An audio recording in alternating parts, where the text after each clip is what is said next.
Hello all, welcome to let's learn UPSC. So கோர்ஸ்குள்ளே போகிறதுக்கு முன்னாடி ஒரு சின்ன இன்ட்ரோ என்னை பற்றி கொடுத்துறேன். ஸோ நான் யார் அப்படின்னு பார்த்தீங்கன்னா, ஐ எம் ஷிஃப்னாஸ்.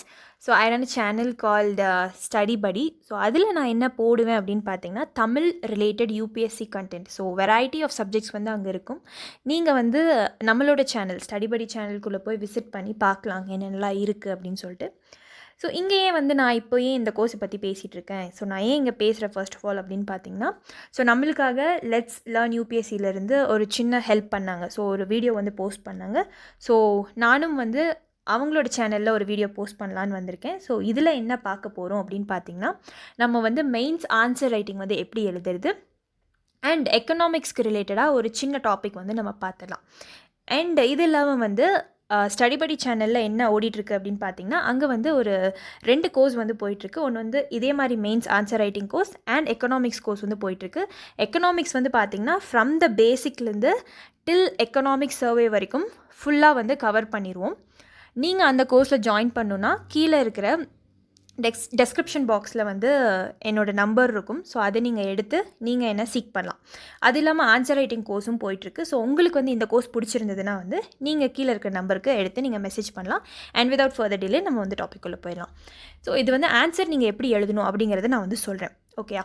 இது என்ன அப்படின்னு பார்த்தீங்கன்னா, பிஎம் கேர்ஸ் ஃபண்ட் பார்த்துருப்பீங்க நியூஸில் ஒரு 3 டேஸ்க்கு முன்னாடி, அதுக்கப்புறம் ஒரு 1 மந்த்துக்கு முன்னாடி, அதுக்கு முன்னாடியும் பார்த்துருப்பீங்க.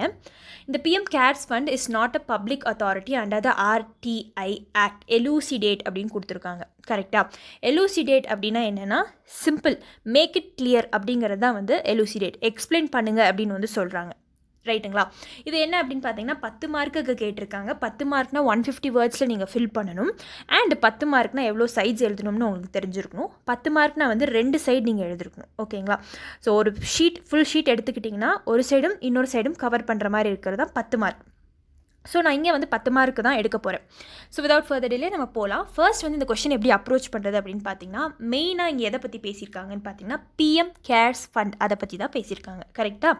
இப்போ இதை நம்ம பற்றி இதில் கீழே எழுதிடலாம். பிஎம் கேர்ஸ் ஃபண்ட்னா என்ன அப்படின்னு சொல்லிட்டு. Second part of the question வந்து is not a public authority under RTI act. இதை தான் கவர் பண்ண போகிறோம்.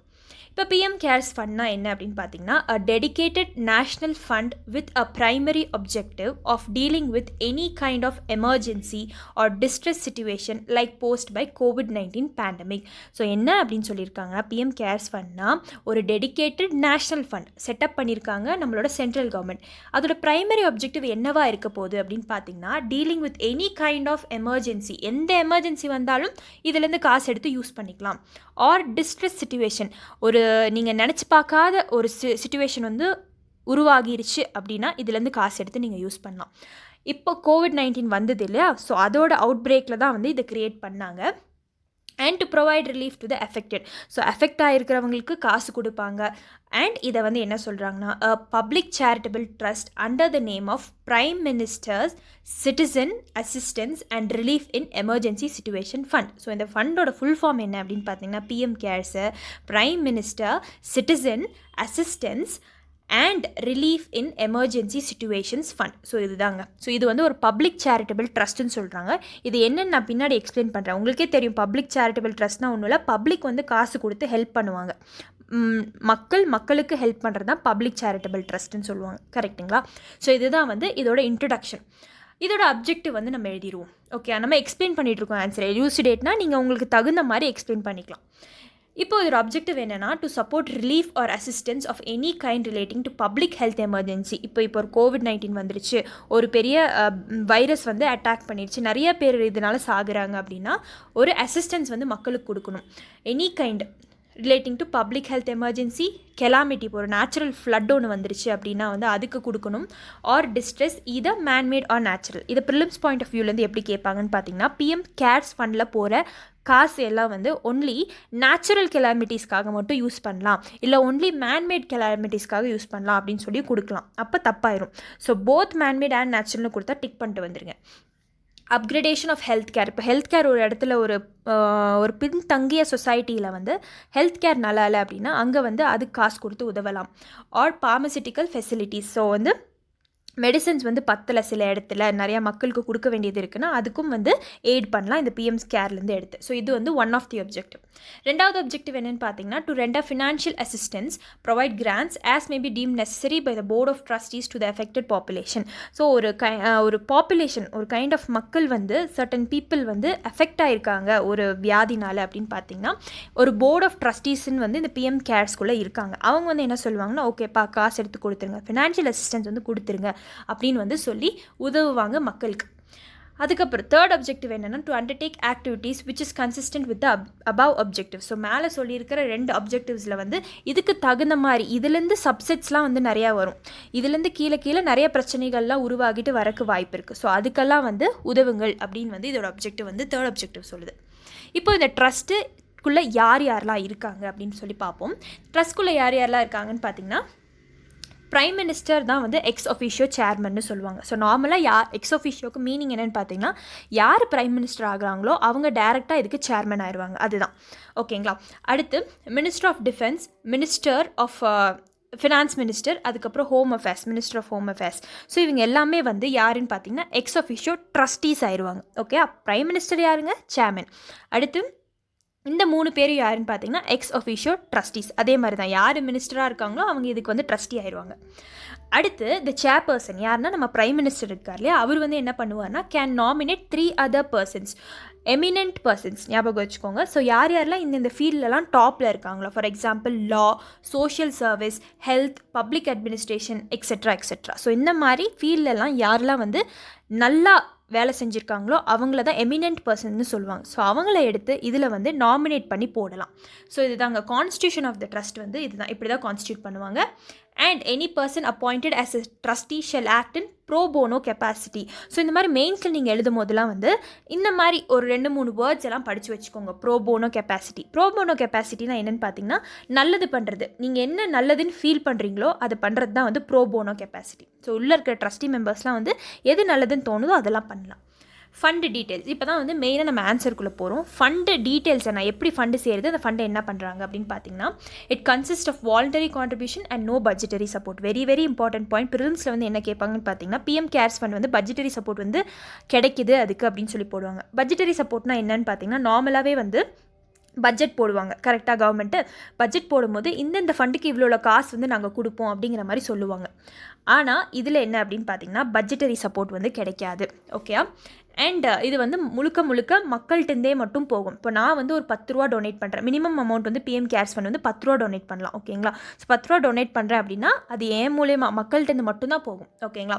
அடுத்து donation to PM CARES would qualify to 80G benefits of Income Tax Act of 1961. So income tax ஆக்ட்னு ஒன்று இருக்குது, அதுக்குள்ளே 80G பெனிஃபிட்ஸ்னு ஒரு சப் கிளாஸ் இருக்குது. அதுக்கடியில் என்ன அப்படின்னு பார்த்தீங்கன்னா யாரெல்லாம் பிஎம் கேர்ஸ் ஃபண்ட்க்கு டொனேட் பண்ணுறாங்களோ அவங்களுக்கு 100% டேக்ஸ் எக்ஸம்ஷன். ஸோ நீங்கள் டேக்ஸ் கட்ட தேவையில்லை அப்படின்னு வந்து சொல்கிறாங்க. ஓகேயா. And qualify to CSR obligations under companies act 2013. இது இல்லாமல் கம்பெனிஸ் ஆக்ட் 2013 இருக்குது. இப்போது ஃபார் எக்ஸாம்பிள் நான் ஒரு கம்பெனி வச்சுருக்கேன்னு வச்சுக்கோங்க, பிளாஸ்டிக் கம்பெனி வச்சுருக்கேன் அப்படின்னா நான் என்விரான்மெண்ட்டை கண்டிப்பாக பொல்யூட் பண்ணுறேன்னு அர்த்தம். அப்போ வந்து என்னோட டோட்டல் ஏர்னிங்ஸ்லேருந்து ப்ராஃபிட், நெட் ப்ராஃபிட்னு சொல்லுவாங்க, அதுலேருந்து நான் என்ன பண்ணுவேன் அப்படின்னு பார்த்தீங்கன்னா ஒரு 3% ஒரு 2% வந்து நான் வந்து கார்ப்பரேட் சோஷியல் ரெஸ்பான்சிபிலிட்டின்னு சொல்லுவாங்க. நான் ஒரு கார்ப்பரேட் கம்பெனி வச்சுருக்கேன், அப்போ வந்து கார்ப்பரேட் சோஷியல் ரெஸ்பான்சிபிலிட்டி நான் எந்த அளவுக்கு வந்து அந்த என்விரான்மெண்ட்டை டேமேஜ் பண்ணுறேன் இல்லையா, ஸோ அதுக்கு தகுந்த மாதிரி நான் காசை கொடுத்து வேறு இடத்துல ரிப்பேரும் பண்ணணும். ஸோ இதில் இருக்கிற விஷயம் என்னென்னு பார்த்தீங்கன்னா இந்த மாதிரி நிறையா இருக்குது. நீங்கள் வந்து கார்ப்பரேட் சோஷியல் ரெஸ்பான்சிபிலிட்டி நான் வந்து ஒரு கம்பெனி வச்சுருக்கேன், சிஎஸ்ஆர் ஆப்ளிகேஷன்ஸ் எனக்கு இருக்குது அப்படின்னு வச்சுக்கோங்களேன். நான் வந்து என்னோட 2% எடுத்துகிட்டு போய் ஃபாரஸ்ட் டிபார்ட்மெண்ட் கொடுத்து மரம் நட சொல்லலாம். ஸோ இந்த மாதிரிலாம் பண்ணலாம். இந்த மாதிரி பிஎம் கேர்ஸ் ஃபண்டுக்கு அமௌண்ட் போகுதுன்னு வச்சுக்கோங்களேன், அது வந்து சிஎஸ்ஆராக கன்சிடர் பண்ணப்படும் அப்படின்னு வந்து சொல்கிறாங்க. அடுத்து it would receive foreign contribution just like the prime minister's national relief fund. இதே மாதிரி தான் பிஎம் கேர்ஸ் ஃபண்டில் வந்து அப்ராட்லேருந்து இருக்கிறவங்களும் வந்து காசு இதுக்கு அனுப்பலாம். ஓகேங்களா. அண்ட் இதே மாதிரி தான் பிஎம் நேஷ்னல் ரிலீஃப் ஃபண்டுக்கும் வந்து காசு வருது, இதையும் ஞாபகம் வச்சுக்கோங்க.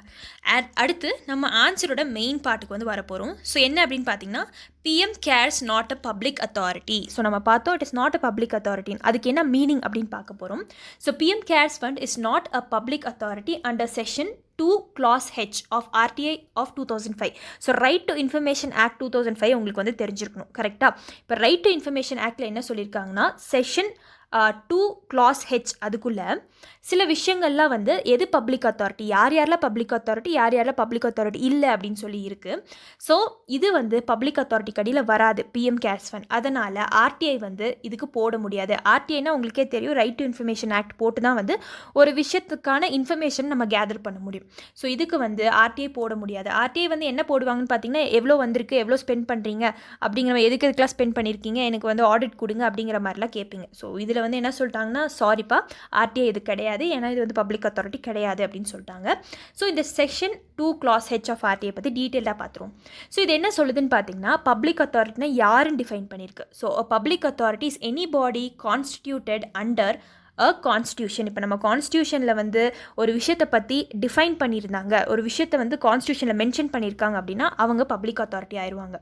லா made by the parliament. So ஏதாவது ஒரு விஷயத்தை வந்து லா மேக் பண்ணி கொண்டு வராங்கன்னா அவங்கெல்லாம் பப்ளிக் அத்தாரிட்டி.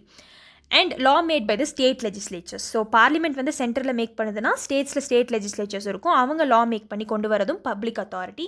அண்ட் இது இல்லாமல் notification issued by the government. இப்போ கவர்மெண்ட் வந்து ஒரு நோட்டிஃபிகேஷன் இஷ்யூ பண்ணி அதுலேருந்து ஒரு பாடியை கிரியேட் பண்ணுறாங்கன்னா that is called as what, a public authority. இது இல்லாமல் நம்ம மெயின் கிளாஸ் இப்போ ஒன்று படிக்க போகிறோம். Any body substantially financed by the government directly or indirectly. இப்போ நான் கவர்மெண்ட் அப்படின்னு வச்சுக்கோங்களேன், நீங்கள் வந்து ஒரு என்ஜிஓ ரன் பண்ணுறீங்க, நான் உங்களுக்கு வந்து காசு கொடுத்து ஹெல்ப் பண்ணுறேன்னா நீங்களும் எதுக்கடியில் வந்துடுவீங்கன்னா பப்ளிக் அத்தாரிட்டி கடியில் வந்துடுவீங்க. ஆனால் இதுதான் விஷயம். என்ன விஷயம்னு பார்த்தீங்கன்னா, கவர்மெண்ட் வந்து இதுக்கு காசு கொடுக்கறதில்ல, நம்மளே பார்த்தோம் பட்ஜெட்டரி சப்போர்ட் கொடுக்கறதில்ல. அப்போ இது வந்து பப்ளிக் அத்தாரிட்டியா இல்லையா? பப்ளிக் அத்தாரிட்டி கிடையாது. இதுதான் விஷயம். அதனால தான் நீங்கள் ஆர்டிஐ போட முடியாது. ஓகேயா? ஸோ இதை வந்து நம்ம இந்த ஆன்சர் எப்படி முடிக்கலாம் அப்படின்னு பார்த்தீங்கன்னா, since PM cares fund is a public charitable fund, நானே சொன்னேன் பப்ளிக் சேரிட்டபிள் ஃபண்ட் அப்படின்ட்டுன்னு, and does not receive any support, that is budgetary support from government, and the supreme court ordered. So supreme court இப்போ தான் order பண்ணியிருந்தாங்க என்ன அப்படின்னு பார்த்தீங்கன்னா, since it is a public charitable trust and வந்து does not receive any budgetary support from the government, அதனால் என்ன விஷயம்னு பார்த்தீங்கன்னா, நீங்கள் ஆர்டிஐயும் போட முடியாது, சுப்ரீம் கோர்ட்டில் பப்ளிக் இன்ட்ரெஸ்ட் லிட்டிகேஷனும் போட முடியாது. பப்ளிக் இன்ட்ரெஸ்ட் லிட்டிகேஷன்னா வந்து உங்களுக்கு தேவையான விஷயத்தை வந்து உங்களுக்கு கிடைக்கலன்னா நீங்கள் பிஐஎல் போடுவீங்க, பப்ளிக் இன்ட்ரெஸ்ட் லிட்டிகேஷன் கோர்ட்டில். ஸோ கோர்ட் வந்து உங்களுக்கு வந்து அந்த விஷயத்தை சார்ட் அவுட் பண்ணி இது என்ன விஷயம் அப்படின்னு உங்கள்கிட்ட சொல்லுவாங்க, கரெக்டாக? ஸோ இதுக்கான பிஐஎல், பிஎம் கேர்ஸ் ஃபண்டுக்கான பிஐஎல் நீங்கள் போட முடியாது. அண்ட் மெயின் இம்பார்ட்டன்ட் விஷயம் என்னென்னா, the cake cannot audit the fund. So cake வந்து பப்ளிக் அத்தாரிட்டின்னு யாரெல்லாம் சொல்லியிருக்காங்களோ அவங்கள தான் ஆடிட் பண்ணுவாங்க. அப்படியும் சொல்லலாம். இன்னொன்று வந்து கேக் வந்து கவர்மெண்ட் டிபார்ட்மெண்ட்ஸும் ஆடிட் பண்ணுவாங்க. ஸோ கவர்மெண்ட் பட்ஜெட்டரி சப்போர்ட் கொடுத்து இருக்கிற டிபார்ட்மெண்ட்ஸையும் வந்து ஆடிட் பண்ணுவாங்க. ஸோ அந்த மாதிரி விஷயம் என்னென்னு பார்த்தீங்கன்னா, இது கவர்மெண்ட் வந்து பட்ஜெட்டரி சப்போர்ட் கொடுக்கறதில்ல, அதனால் கேக் வந்து இதை ஆடிட் பண்ண முடியாதுன்னு சொல்லிட்டாங்க. ஸோ இதுதான் வந்து மெயின்ஸ் ஆன்சர் ரைட்டிங்க்கு நீங்கள் இப்படி தான் வந்து அப்ரோச் பண்ணி எழுதணும். ஸோ இதில் நான் ஒரு வார்த்தை உங்களுக்கு சொன்னேன், ஆர்டிஐ ஆக்ட் ஆஃப் 2005. இதை வந்து ப்ரிலிம்ஸ்க்கு எப்படி படிக்கிறது அப்படின்னு சொல்லி கூகுள் பண்ணி பாருங்கள். இது இல்லாமல் வந்து நான் இங்கே கேக் அப்படிங்கிற ஒரு விஷயம் சொன்னேன். ஸோ என்னால் ஒரு டாபிக் தான் எடுக்க முடியும், ஓகேங்களா? ஸோ இதில் கேக் அப்படிங்கிறது என்ன அப்படிங்கிறது நான் வந்து சொல்லிடுறேன். இப்போ கேக் அப்படிங்கிறது நீங்கள் பாலிட்டியில் படிச்சிருப்பீங்க, ஆர்டிக்கல் 148 தான் வந்து கேகை வந்து எக்ஸ்பிளைன் பண்ணுது. இப்போ CAG comptroller and auditor general of India, அதுதான் கேகோட ஃபுல் ஃபார்ம். ஸோ யார் இவங்களை அப்பாயிண்ட் பண்ணுவாங்கன்னு பார்த்தீங்கன்னா, appointed by the president by warrant under his hand and seal. Okay, president தான் அப்பாயிண்ட் பண்ணுவார். ஓத் எடுக்கிறதும் பிரசிடென்ட் கிட்ட தான் இவங்க எடுப்பாங்க. இவங்களோட டேர்ம் வெரி வெரி இம்பார்ட்டன்ட். எக்ஸாம்ஸில் நிறைய எக்ஸாம்ஸில் கேட்டிருக்காங்க. குரூப் 1 எக்ஸாம்ஸ்லாம் வந்து article 148 is related to what அப்படின்னு கூட கேட்டிருக்காங்க. அதுக்கப்புறம் இவங்களோட டேர்ம் வந்து 6 வருஷம் வரைக்கும் இருக்கலாம், இல்லை 65 வயசு அட்டைன் பண்ணுற வரைக்குமே வந்து இவங்க கேகாக இருக்கலாம். இவங்களை யார் ரிமூவ் பண்ணுவாங்க, எப்படி ரிமூவ் பண்ணுவாங்கன்னு பார்த்தீங்கன்னா, removed by the president. So president தான் ரிமூவ் பண்ணுவார். எந்த மேனரில் ரிமூவ் பண்ணுவார்னு பார்த்தீங்கன்னா, அந்த same grounds as the judge of the supreme court. So judge of the supreme கோர்ட்டை எப்படி ரிமூவ் பண்ணுறீங்களோ அதே மாதிரி தான் கேக் ரிமூவ் பண்ணணும். சரி, ஓகே. அப்போ ஜட்ஜ் ஆஃப் த சுப்ரீம் கோர்ட்டை எப்படி ரிமூவ் பண்ணுவீங்க அப்படின்னு கேட்டிங்கன்னா, எப்படி ரிமூவ் பண்ணுவீங்க? ஸோ கிரவுண்ட்ஸ் ஆஃப் ரிமூவல் வந்து ப்ரூவ்டு மிஸ்பிஹேவியர் ஆர் இன்கெப்பாசிட்டி. ப்ரிலிம்ஸ்க்கு ரொம்ப முக்கியம். ஒரு ஜட்ஜை எப்படி ரிமூவ் பண்ணுவாங்க? ப்ரூவ்ட் மிஸ்பிஹேவியர் ஆர் இன்கெப்பாசிட்டி அப்படிங்கிறது சொல்கிறாங்க. ஆனால் இந்த ப்ரூவ்ட் மிஸ்பிஹேவியர்னா என்ன, இந்த இன்கெப்பாசிட்டினா என்ன அப்படின்னு வந்து கான்ஸ்டியூஷனில் எக்ஸ்பிளைன் பண்ணியிருக்காங்களா, டிஃபைன் பண்ணியிருக்காங்கன்னு பார்த்தீங்கன்னா இல்லை. இப்படி தான் நீங்கள் ப்ரிலிம்ஸ்க்கு படிக்கணும். ஓகேயா?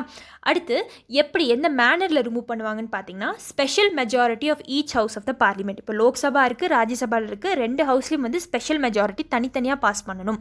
எப்படி பாஸ் பண்ணுறது இந்த ஸ்பெஷல் மெஜாரிட்டின்னு பார்த்தீங்கன்னா, இந்த ஸ்பெஷல் மெஜாரிட்டி என்ன அப்படின்னு பார்த்தீங்கன்னா, majority of the total membership of the house. இப்போ total membership of the house எவ்வளோ டோட்டல் மெம்பர்ஷிப் உள்ளே இருக்குது அப்படின்னு சொல்லி எடுத்துப்பாங்க. And majority of not less than 2/3 அது உள்ளே இருக்கிற மக்களில் வந்து அந்த உள்ள லோக்சபாவில் இருக்குது, ராஜ்யசபா இருக்குது, அவங்க இருக்கவங்க வந்து 2/3 ஆஃப் த மக்கள் வந்து of the members of that house present and ஓட்டிங்கில் வந்து யார் யாரெல்லாம் உள்ளே இருக்காங்க, யார் யாரெல்லாம் ஓட் பண்ணுறாங்க அப்படிங்கிறவங்களில் 2/3 வந்து அதில் ஓட் பண்ணணும், இவங்கள ரிமூவ் பண்ணுறதுக்கு. அது இல்லாமல் டோட்டல் மெம்பர்ஷிப்பையும் வந்து பார்த்து கணக்கெடுப்பாங்க. ஓகேங்களா? அடுத்து கேக் என்ன தான் பண்ணுவாங்க அப்படின்னு பார்த்தீங்கன்னா, compiles and maintains the accounts of state government இருக்காங்களே அவங்களோட அக்கௌண்ட்ஸை மெயின்டைன் பண்ணுவாங்க. Audits account of the centre and the state. Very very important. இங்கே பாருங்கள், compile and maintains the account of state government எடுத்து கம்பைல் பண்ணுது, மெயின்டைன் பண்ணுது. ஆனால் சென்டரோடதையும் சேர்த்து ஆடிட் பண்ணுது அப்படின்னு பார்த்துக்கோங்க. Audits account of centre and state. இது ரொம்ப ரொம்ப முக்கியம்.